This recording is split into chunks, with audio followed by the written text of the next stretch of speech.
Assalamualaikum students. Today is the third lecture of the first chapter of your first day chemistry. Students, पिछले lecture में हमने atom के बारे में पढ़ा था। ये आपका फर्स्ट लेक्चर था फर्स्ट चैप्टर का।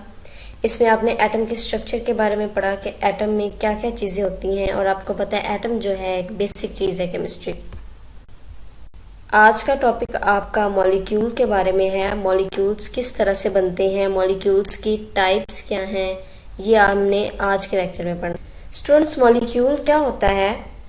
मॉलिक्यूल जो है स्मॉलेस्ट पार्टिकल होता है किसी भी एलिमेंट या कंपाउंड का। मॉलिक्यूल क्या है? एक स्मॉलेस्ट पार्टिकल है, छोटा से छोटा जो है वो पार्टिकल है किसी भी एलिमेंट का या कंपाउंड का, जो कि अपना वजूद आज़ादाना तौर पे बरकरार रख सकता है। अगर हमने एटम के बारे में पढ़ा था तो एटम अपना वजूद आज़ादाना तौर पे बरकरार नहीं रख सकता है, एटम स्टेबल नहीं होते हैं, लेकिन जो एक मॉलिक्यूल होता है वो स्टेबल होता है। ठीक है स्टूडेंट्स, हमने मॉलिक्यूल और कंपाउंड में डिफरेंस का पता होना चाहिए कि मॉलिक्यूल और कंपाउंड में क्या डिफरेंस है। मॉलिक्यूल जो होता है ये कब बनता है? जब दो या दो से ज़्यादा एटम्स जो हैं ज्वाइन होते हैं, आपस में कंबाइन होते हैं, तो इससे मॉलिक्यूल बनता है। और कंपाउंड किस तरह से बनता है? कंपाउंड हम कहते हैं कि जब दो डिफरेंट एलिमेंट्स, ठीक है ना, कंपाउंड बनने के लिए ज़रूरी है कि जो एलिमेंट्स कंबाइन हो रहे हैं, ज्वाइन हो रहे हैं, वो डिफरेंट हो, एक जैसे ना हो, तभी हम उन्हें कंपाउंड कहेंगे। मॉलिक्यूल हम कहेंगे कि दो या दो से ज़्यादा एटम्स।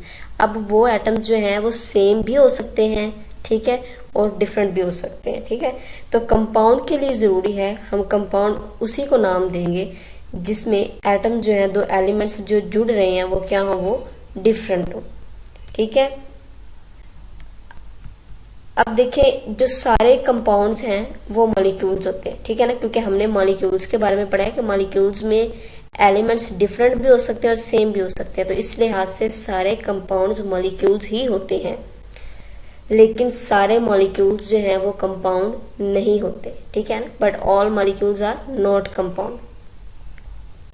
अब जैसे ये O2 है तो ये हम इसे कंपाउंड नहीं कहेंगे। क्यों नहीं कहेंगे? क्योंकि देखिए इसमें दोनों जो ऑक्सीजन है वो क्या है, वो एक जैसे है, तो हम इसे कहेंगे क्या है, ये एक मॉलिक्यूल है।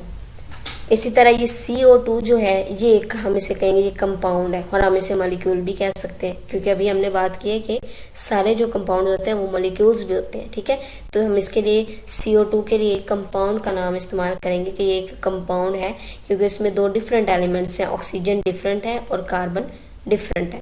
स्टूडेंट्स, अब जो मॉलिक्यूल्स होते हैं वो बनते किस तरह से हैं? तो जब एटम्स कंबाइन होते हैं, एटम्स जब जुड़ते हैं तो इससे मॉलिक्यूल्स बनते हैं। ठीक है, जैसे ये H2O है, ये वाटर, ये एक मॉलिक्यूल है। ये किस तरह से बना है?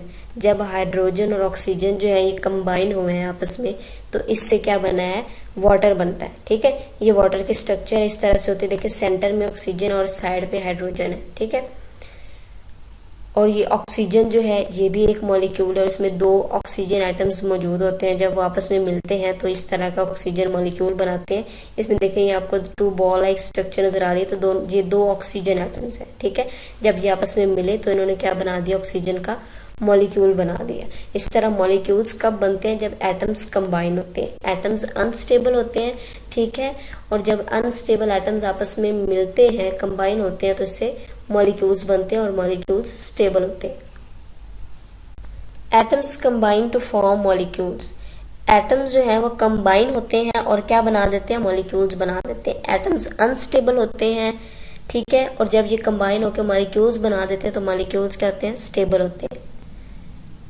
Atom stabilize by complete octet rule. Atom stable किस तरह से होते हैं? अपना ऑक्टेट मुकम्मल करने के बाद स्टेबल होते हैं।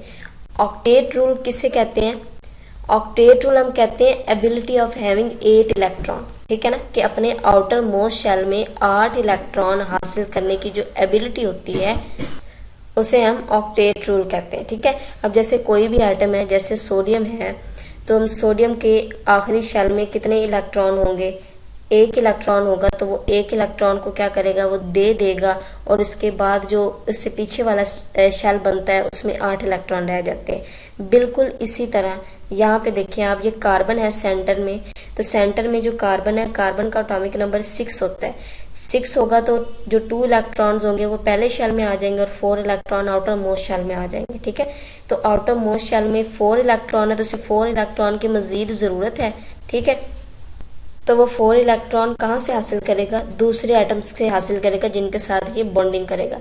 अब देखिए कार्बन जब ऑक्सीजन के साथ बॉन्डिंग करेगा तो कार्बन के देखिए यहाँ पे 4 इलेक्ट्रॉन्स हैं और बाकी के जो 4 इलेक्ट्रॉन्स है वो 2 ऑक्सीजन से लेकर 2 एक ऑक्सीजन के साथ शेयर करेगा और जो 2 ये देखिए रेड कलर के जो इलेक्ट्रॉन्स हैं ये ऑक्सीजन के, तो 2 एक ऑक्सीजन के साथ ये शेयर करेगा इलेक्ट्रॉन और 2 एक ऑक्सीजन के साथ शेयर करेगा।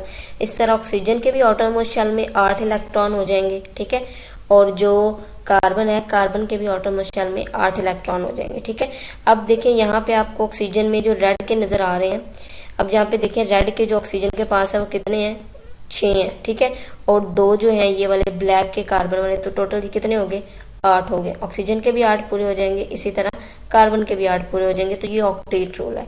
हर एटम की कोशिश होती है कि वो अपना ऑक्टेट रूल जो है वो कंप्लीट कर ले और क्या हो जाए, स्टेबलाइज हो जाए। इसे हम कहते हैं ऑक्टेट रूल।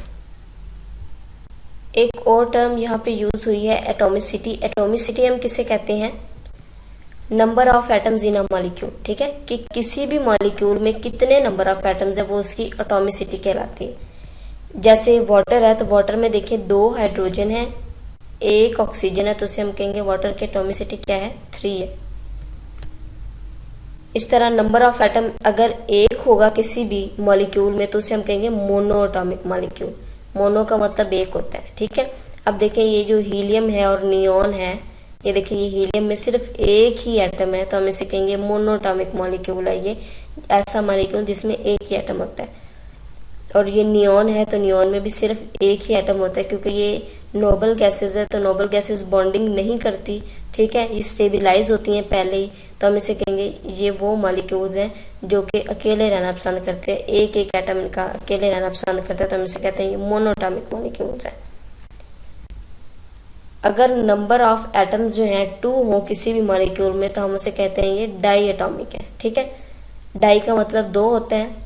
यहाँ पे देखिए H2 जो है, H2 में ये H2 का मॉलिक्यूल है, देखिए इसमें नंबर ऑफ एटम्स 2 हैं, 2 हाइड्रोजन। ये O2 का मॉलिक्यूल है, इसमें नंबर ऑफ एटम्स 2 हैं O2 में। इसी तरह अगर नंबर ऑफ एटम्स 3 हो किसी भी मॉलिक्यूल में तो हम उसे कहते हैं ट्राई एटॉमिक, क्योंकि ट्राई का मतलब होता है 3। जैसे H2 है तो H2 में देखिए 3 एटम्स है, ये H2O की स्ट्रक्चर है। ठीक है, इसमें 3 एटम्स है। और इसी तरह अमोनिया में, अच्छा अमोनिया में जो है हम इसे ट्राई एटॉमिक नहीं कहेंगे बल्कि हम इसे कहेंगे टेट्रा एटॉमिक, क्योंकि इसमें 1 जो है वो क्या है, नाइट्रोजन है, और 3 जो है वो क्या है, हाइड्रोजन है, तो हम इसे कहेंगे ये टेट्रा एटॉमिक मॉलिक्यूल है, ये ट्राई एटॉमिक नहीं है। ठीक है, ट्राई एटॉमिक वाटर है क्योंकि इसमें 3 जो है एटम्स हैं। स्टूडेंट्स आपको ये पता चल गया है कि मॉलिक्यूल्स कब बनते हैं, जब एटम्स कंबाइन होते हैं तो मॉलिक्यूल्स बनते हैं। ठीक है, और जब एटम्स कंबाइन होंगे तो आपको पता है एटम्स छोटे होते हैं, जब वो कंबाइन होंगे तो उससे जो मॉलिक्यूल्स बनेंगे वो जाहिर सी बात है वो बड़े मॉलिक्यूल्स होंगे। ठीक है, अब इसमें वो कह रहे हैं कुछ मॉलिक्यूल्स इतने बड़े होते हैं हम उसको नाम देते हैं मैक्रो मॉलिक्यूल्स का। मैक्रो का मतलब होता है बड़ा। ठीक है, जैसे हेमोग्लोबिन हो गया, कार्बोहाइड्रेट हो गया, ये मैक्रो मॉलिक्यूल्स है।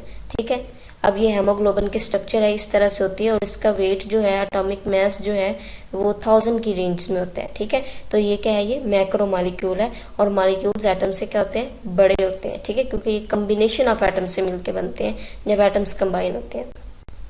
स्टूडेंट्स आज का जो आपने ये लेक्चर पढ़ा है इसमें कुछ इंपॉर्टेंट शॉर्ट क्वेश्चंस बनते हैं। ठीक है, कि मॉलिक्यूल किससे कहते हैं, डिफाइन मॉलिक्यूल, ये आपने अपनी नोटबुक में लिखना है। ठीक है, मॉलिक्यूल किससे कहते हैं इसका आंसर आज के लेक्चर में मैंने आपको ये पढ़ाया है। एटॉमिसिटी किससे कहते हैं इसकी एग्जाम्पल, जो भी शॉर्ट क्वेश्चन आप लिखेंगे उसकी एग्जाम्पल आप लाजमी लिखेंगी।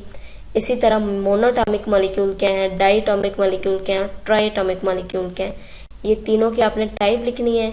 ठीक है, इस तरह शॉर्ट क्वेश्चन बन सकता है और इसकी एग्जाम्पल भी। इस तरह एक शॉर्ट क्वेश्चन और बनता है कि जो है एटॉमिसिटी हम किसे कहते हैं। ठीक है, एटॉमिसिटी के अलावा व्हाट आर मैक्रो मॉलिक्यूल्स, ठीक है ना, मैक्रो मॉलिक्यूल्स हम किससे कहते हैं, ये शॉर्ट क्वेश्चन बनता है। और लॉन्ग क्वेश्चन जो है इसमें एक बन सकता है कि मॉलिक्यूल्स क्या है और इसकी वेरियस टाइप्स पे नोट लिखे। तो इस तरह ये एक 4 मार्क्स का लॉन्ग क्वेश्चन भी बन सकता है कि मॉलिक्यूल की तारीफ करें और इसकी वेरियस टाइप्स के बारे में लिखें। तो इन सब क्वेश्चंस के आंसर आपने अपनी नोटबुक में लिखने हैं, ठीक है। नेक्स्ट जो हमारा लेसन होगा इंशाल्लाह वो हम आयन के बारे में पढ़ेंगे। आयन्स किसे कहते हैं, किस तरह से बनते हैं, और मॉलिक्यूलर आयन्स किसे कहते हैं और इन दोनों में क्या डिफरेंस है।